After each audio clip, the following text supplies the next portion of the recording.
shapefile from latitude and longitude data points that have been given to you in the form of a text file, or for example a Word file. So in your lab 3, look for a Word file that is called intersections, UNLV intersections, and in this file you will see a table with the name of the intersection around UNLV campus, its longitudes and latitudes. For example, this is the data given to you. How do we take this data into ArcMap? So there are several ways. The first exercise we're going to do in this tutorial is how to do this manually. So before you start manually entering this data, you have to create a shapefile that will contain this data. And in order to do that, notice that information about the datum is given. So create a shapefile that has datum WGS 1984. And you have done that before. Go ahead and start working towards that.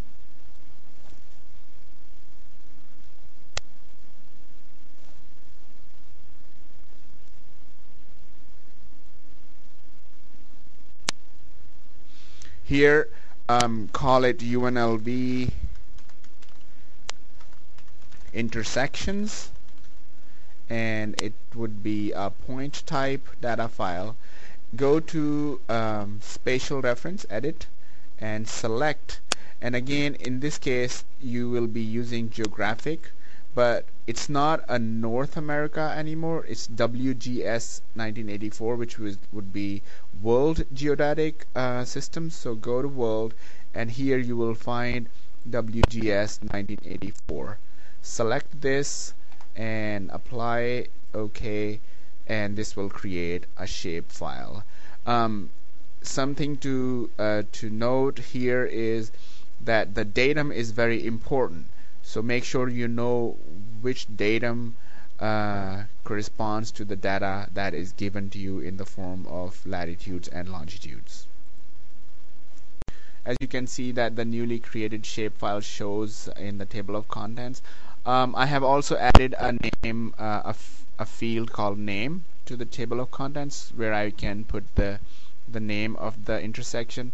And if you see, you have 6 intersections, and longitudes and latitudes are given. So this is the information that we need to provide. So first of all, start the editor, which you have done before, and then select the UNLV intersections shapefile. Now you can of course manually add points as you did in your previous exercises, but in this exercise just right click anywhere and you will see an option called F6, or absolute XY values. This is where you can enter the X and Y coordinates manually. So if you click this, you will be asked to provide a longitude and a latitude information. So in this case, for the first one, which is Flamingo, Maryland intersection, it's minus 115.137757, and latitude is 36.114602. Now once it has happened, just press enter and you will see a point appear. Now in case your point does not appear, you can always go to your layer and select zoom to layer, and this will bring the point to the middle. Let's add one more point, which would be Tropicana Paradise intersection. I'm going to just add that one. So that is, I'm just going to cut paste now.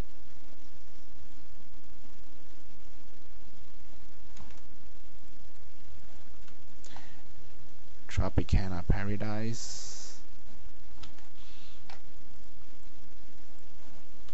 And this adds another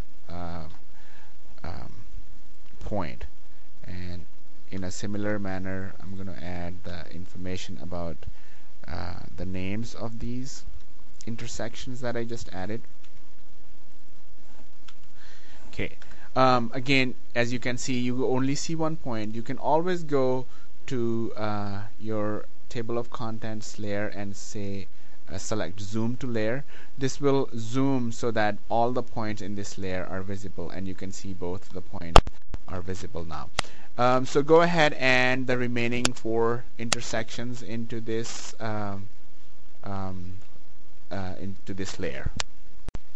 Make sure you save your edits before you stop it. This concludes the tutorial on how to add point data manually. Now if the data is for a line, you still add points and then connect those lines, which is part of the next tutorial. In the next tutorial, we'll talk about how to change the projection of this or the datum of this layer.